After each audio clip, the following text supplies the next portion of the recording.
Welcome back to the Marching Arts Network. My name is Kanan, and I'd like to thank you for tuning in today.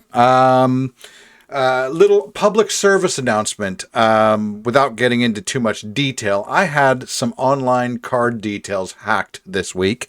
So do yourself a favor. Take it from Uncle Kanan. Do yourself a favor. Two-factor authentication on everything saves your life a lot of trouble. Anyways, thank you for tuning in today to today's video.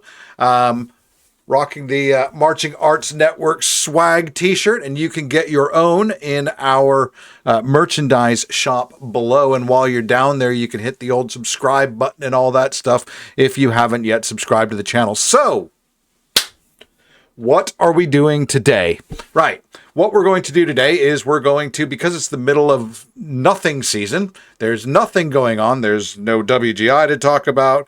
There's no drum corps to talk about. We just did a podcast. So we're going back on the old faithful, and then we're going to go back to the wheel. So we're going to spin the wheel today and find somebody to watch, and I will give you my thoughts about them. So for those that are new to the channel, who are we? What do we do? Well, I mean, what we do is up for debate, but who we are is, so the Marching Arts Network is myself, Justin, and Jen. We're all longtime affiliates of the activity. All of us marched back in the 90s, 80s and 90s in my case. And Justin's as well. I believe Jen, she's younger than us, so I think she's only a 90s girl. But anyway, yeah, so we all marched back in the day, and we've all remained connected to the activity in some way, shape, or form.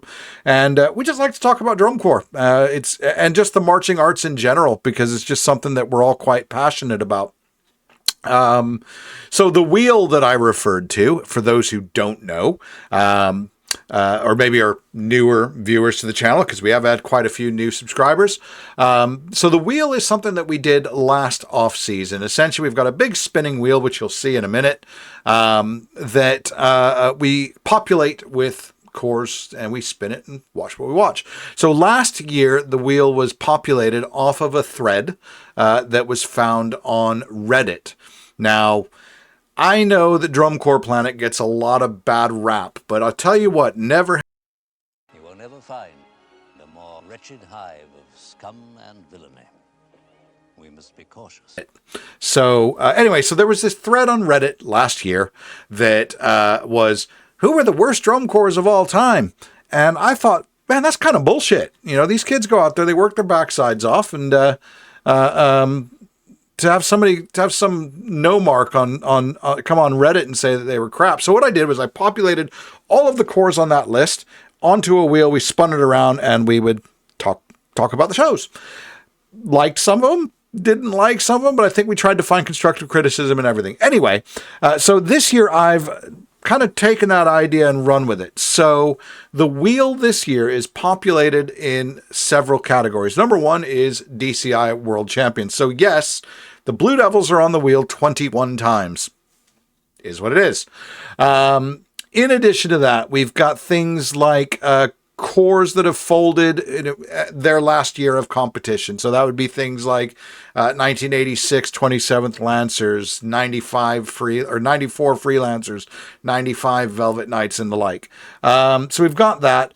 We've got controversial shows on there as well that when we spun the wheel on the podcast last week, Justin and Jen were both thankful that none of those populated onto this channel, or onto the episode. But I'm a little bit edgier than them, so I don't mind taking the chance. The shows are already on YouTube, so sod it. It's fair game. Anyway, so yeah, so we've got that, and then we've also got a whole bunch of other stuff as well. Various categories, just some of it's just stuff that I like. And then finally, to kind of mix everything up, there are 15 slots on the board that say wild card. Now, wild card, we can do one of two things. Either A, I can just pick whatever I want to watch off the list, or B, we can respin the wheel. If we respin the wheel, it's whatever it lands on. So yeah, so that's what we're going to do. Before we do that, as I said, if you've not subscribed, it would be great if you could hit the subscribe button. There's a lot of stuff to talk about in the drum corps world at the moment. One that I did come across was, so Jared Andrews recently left Carolina Crown. On the percussion staff there. I believe he was the percussion caption head. I kind of know Jared. I wouldn't say that we're mates, but we're mates on Facebook. But when I marched with the Kids Grove Scouts, Jared came over and worked with the Kids Grove Scouts for a few years. So he's got a rock band now, and they've just released a video, which I thought was pretty cool. So here's a little taste of it. And I'll put a link to the video in the description below. But yeah, so I thought that was pretty cool. And not really drum corps related, but kind of drum corps related. And we're scraping the bottom of the barrel at this time of year. Right. Perhaps it's time that I just shut the hell up and let's spin the damn wheel. Why don't we do that then? So, screen 2. Right. So here's our friend, the wheel. You can see we've got some stuff listed behind there as to how it's populated. We'll go ahead and hide that list to make everything look nice and clean. And let's just shut up and spin and see what happens. See what we're going to watch. I'm hoping for something controversial, but we shall see. Let's have a look here.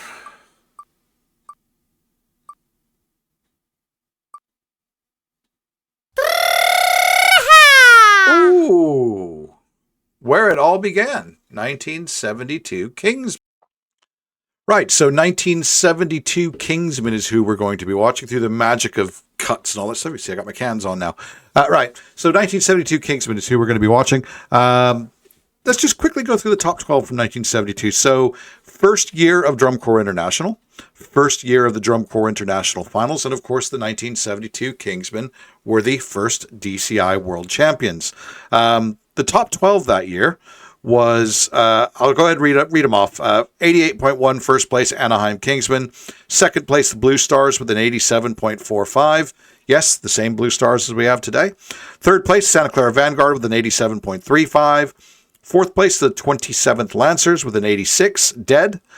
Fifth place, the Argonne Rebels with an 82.9. Sixth place, the Troopers with an 81.95. Seventh place, the Des Plaines Vanguard with an 81.25. Eighth place was the Kilties with an 81.2. Ninth place was some little upstart corps from Rosemont, Illinois called the Cavaliers with a 79.45. The 10th place corps was the Muchachos with a 78.45. 11th place was the Bridgemen with a 75.4, and 12th place was the Blue Raiders with a 73.95. So a lot of corps that we would expect from today that we're missing off of that top 12. So to give you an example, 13th place that year was the Garfield Cadets. 14th was the Madison Scouts.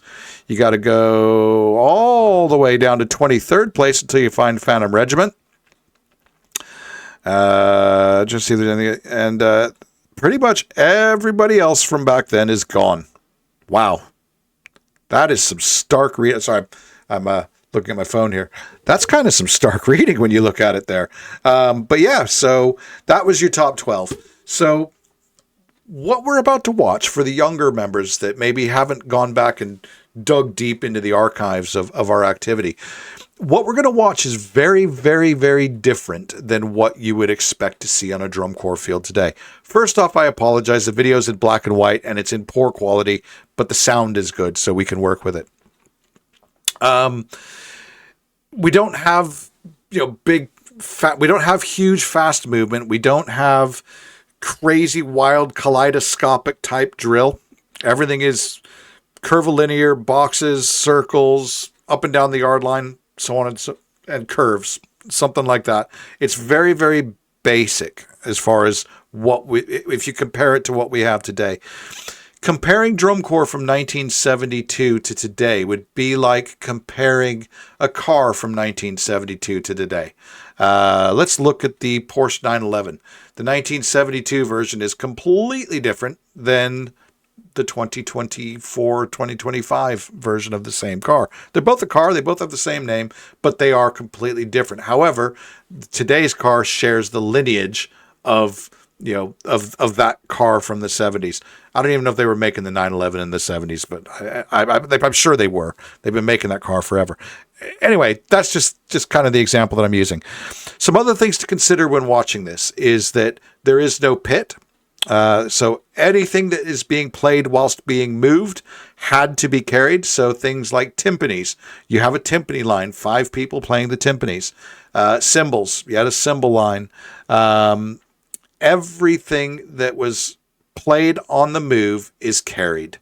You'll notice that the percussion sounds a lot different.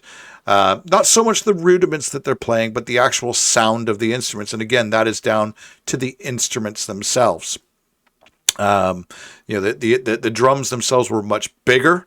They used different materials, different heads. So today we're using, I think it's Kevlar heads primarily.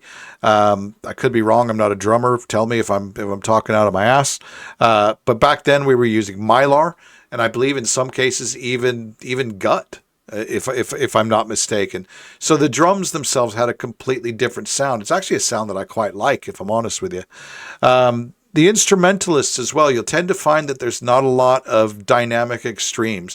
Kind of everything is mezzo forte, forte, and fortissimo. There's not a lot of dynamic extremes, and I think some of that is down to the actual instruments themselves. So the instruments are in the key of G. We don't even have upright valves, so we've got what's called a piston rotor. So essentially we've got a horizontal piston and then a rotor at the back. So to control the notes, you had to actually use 2 hands. Now, I am not old enough to have marched, contrary to what you might believe, I'm not old enough to have marched piston rotor. However, I have played a piston rotor baritone before. They're very difficult instruments to play if you're used to your valves being upright. Or if you're like me and actually naturally a trombone player, valves are kind of awkward anyway. But the brain connecting using 2 hands to control the instrument is quite weird. I suppose it wouldn't be if you were a woodwind player, but I'm not. But the actual instruments themselves, believe it or not, were actually quite difficult to play quietly. Hence the reason why everything tends to be at your higher volumes.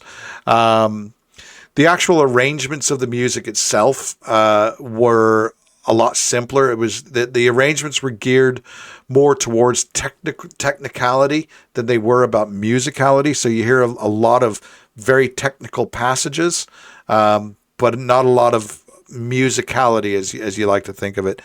And then finally, the members. And what I mean by that is what you're looking at isn't a field full of music majors or performance majors or whatever the case may be. It's kids off the street. We had a lot more drum corps back then. I mean, hundreds of drum corps back then, vying for the same relative in size talent pool. So what you didn't have is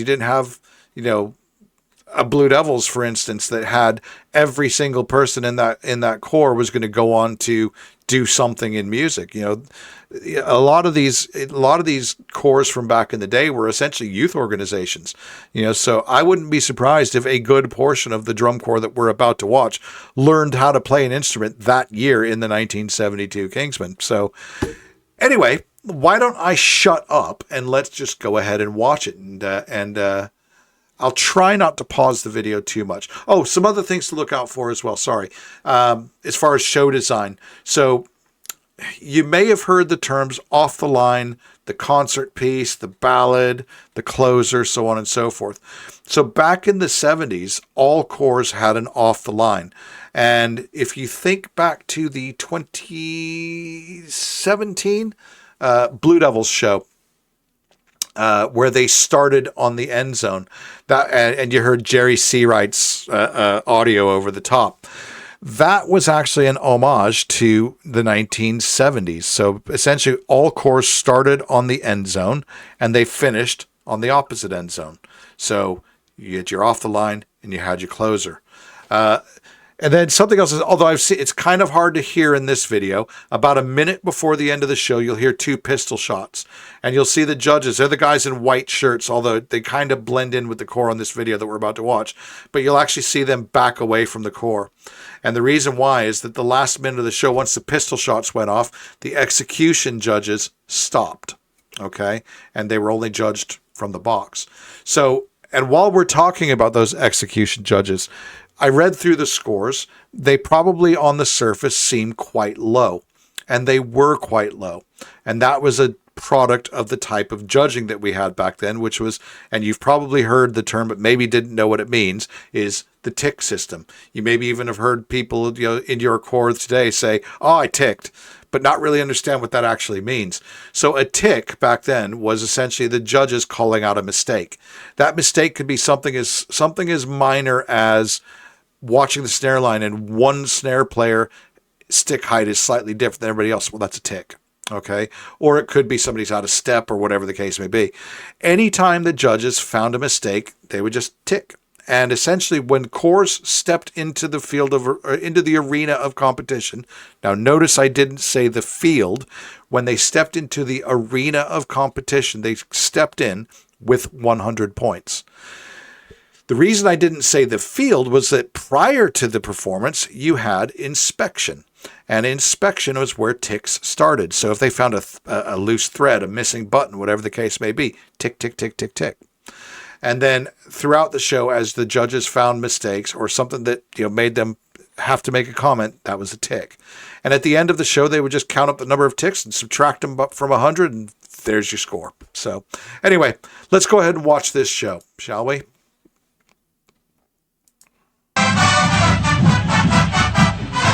Oh, sorry, I didn't start it from the beginning. My apologies.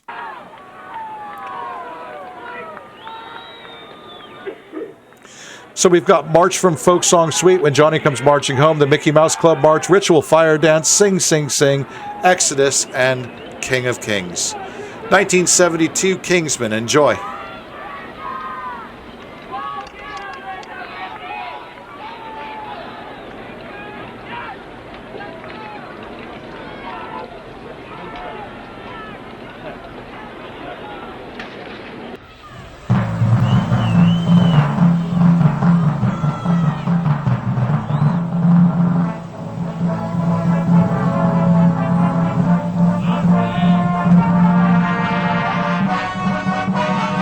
So you see we've started on the yard line. Da, da, da, da, da, da, da.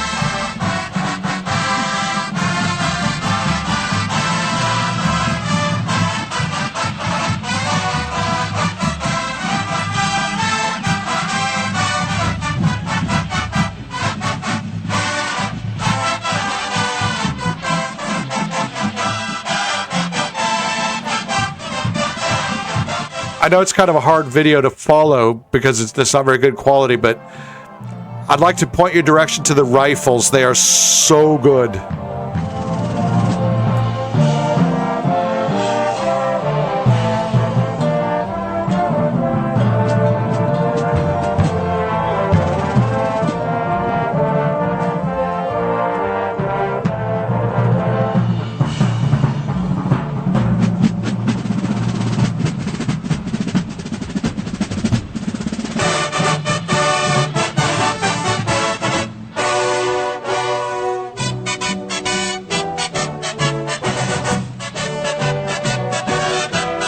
Look how crisp those rifles are. My God.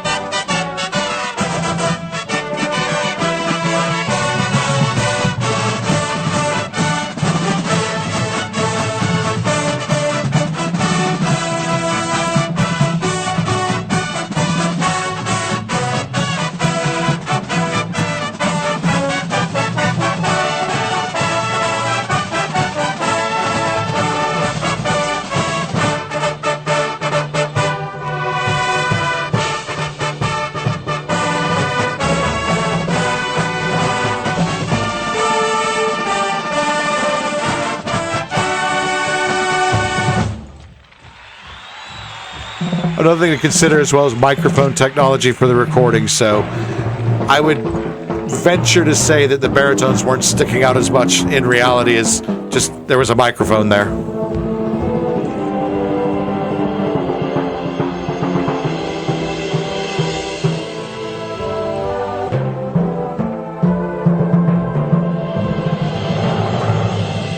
Although I couldn't be for sure because I was only 2 years old when this happened, when this came out, so.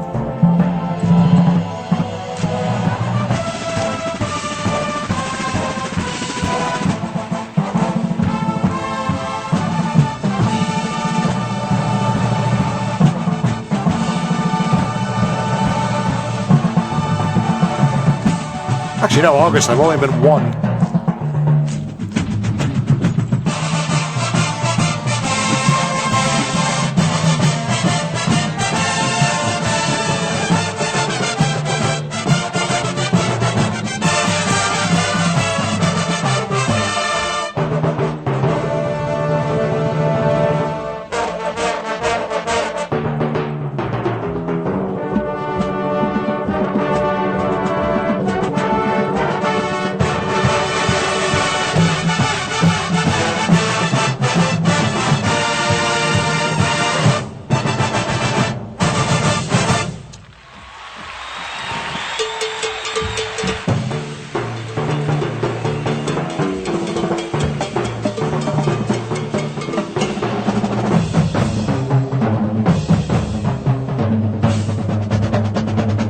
Tell you what, some of the names that are in that drum line would blow your mind. I believe Scott Johnson's in there, Ralph Hardiman's in there.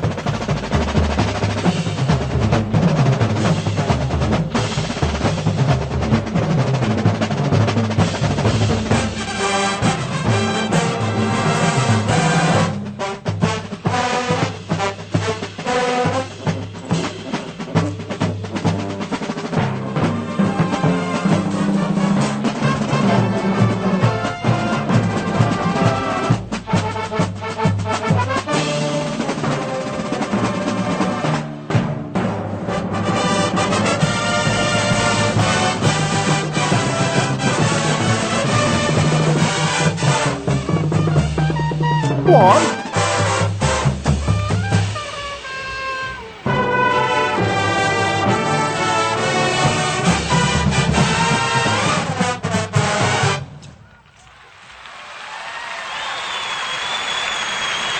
Okay, I'm going to quickly pause it here. First off, in the comments section, if you can name another drum corps that played Mickey Mouse music, not Disney music, but like Mickey Mouse-ish type music, Mickey Mouse-ish, I can't even speak, Mickey Mouse style Disney music in the top 12. Pop it in the comment below.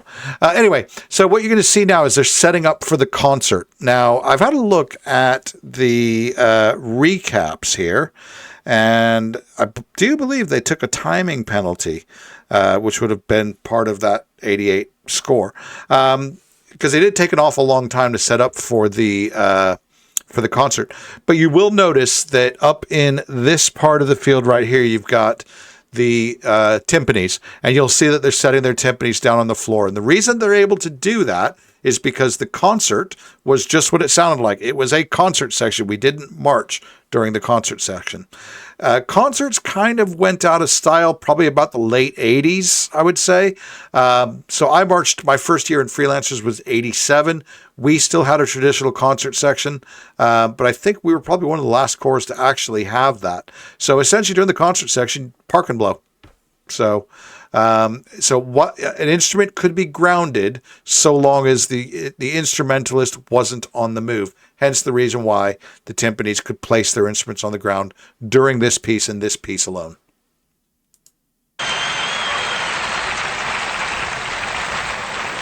Another thing to watch for during the concert is just check out the drum major. I know it's hard to tell from the video, but the dude is absolutely jamming. And drum majors back in the day were like the rock stars of the activity.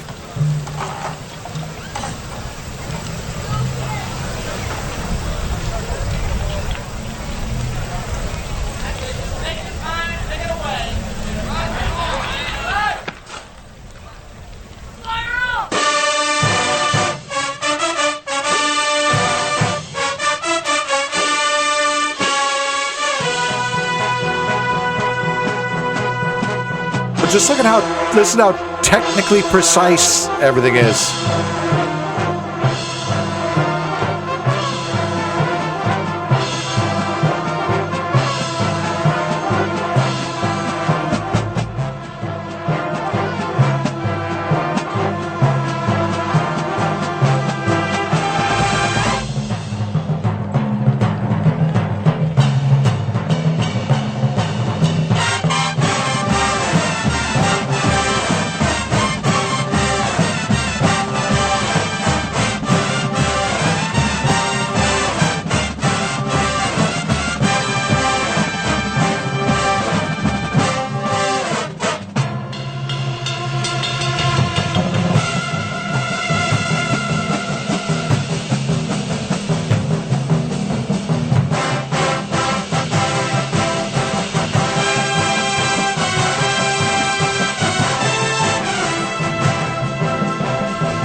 Now the Tempies will pick her back up.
Come on, Rifles.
You'll notice 2 drum judges in front of them there as well, because back then the judging panel was 11.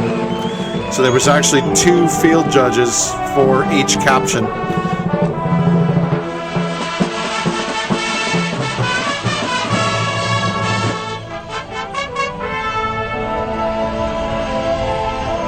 Now we're moving to the other side of the field. We're getting ready to close the show.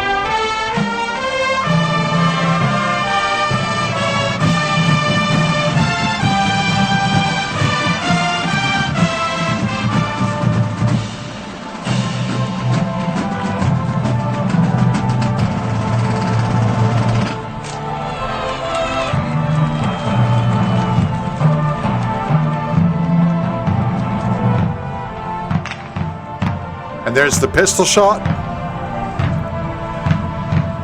And you'll notice the judges are walking away. Except for the effect judges. There's an effect judge on the field, and there's also a music judge on the field. But the execution judges are walking away.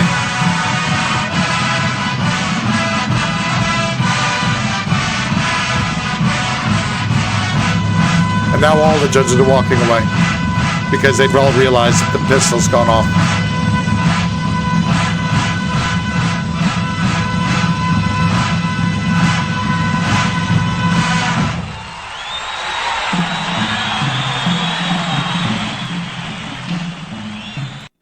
And yeah, so that's that. That is the Anaheim Kingsmen. Be interested to hear your thoughts in the comments below. I know it's a completely different style of drum corps than what we're used to when we're talking about the modern day activity. But I think it's pretty cool to go back and have a look at where we came from. So that is the Kingsmen. I've been waffling on an awful lot. I hope you enjoyed that. One little ask I asked you at the beginning of the episode, I'll ask you at the end as I do every time. If you're not a subscriber, do us a favor, hit the subscribe button below. Costs you absolutely nothing, helps us out a ton. And if you want to support the channel in other ways, you can buy some merchandise from ourselves, and we also have some memberships as well.